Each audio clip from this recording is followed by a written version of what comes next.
Today we're going to make a beautiful Osso Buco sauce. It's a very simple sauce and it reminds me of my childhood.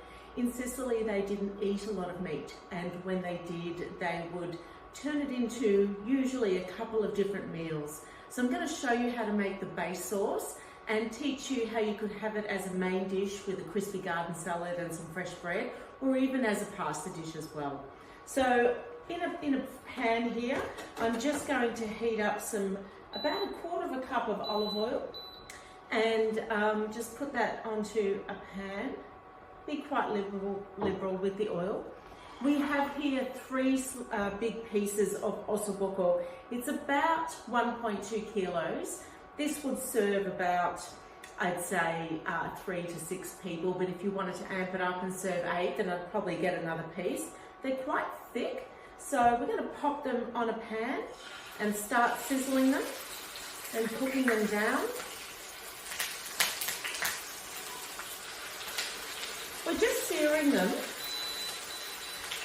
We're not going to cook them right through, because when we add the sauce, we're then going to cook it very slowly for about 1.5 hours.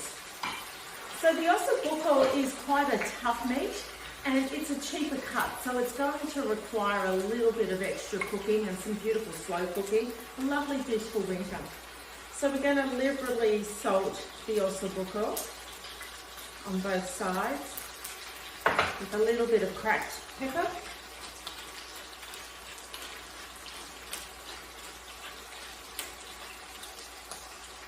And then we're just going to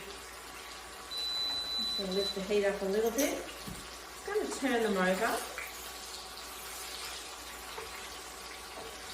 and cook them again on the other side. We're just searing them. And once again, a bit more salt on the other side.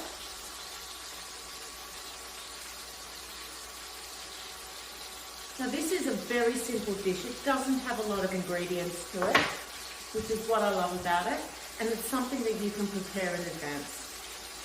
A bit more cracked pepper.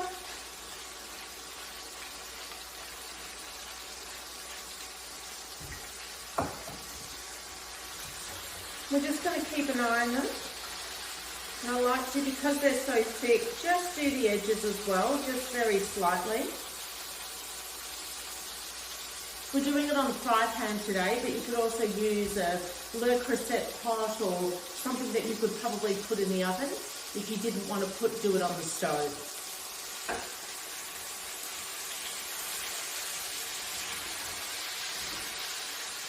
So that's pretty much it for the meat. And then what I'm going to add is some crushed tomatoes. You could also use some homemade sugo or pomodoro. We have about 800 grams here, so it's quite a big tin. But if you've got the little tins, just use 2 of those. We're going to add the sauce now to the Osso Buco. It's bubbling away very nicely. And the oil and the meat juices obviously help to form the flavour.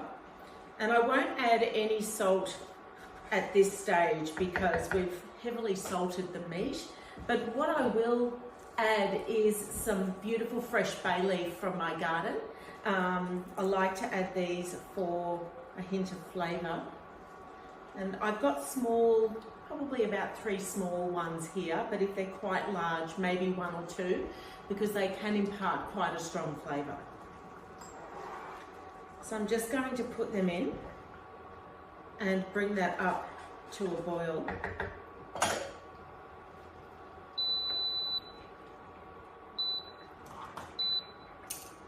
And just turn them slightly.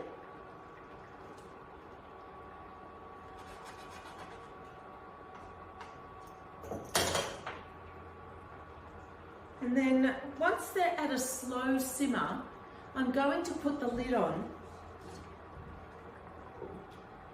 and allow it now to cook for a good, probably 1.5 to 2 hours.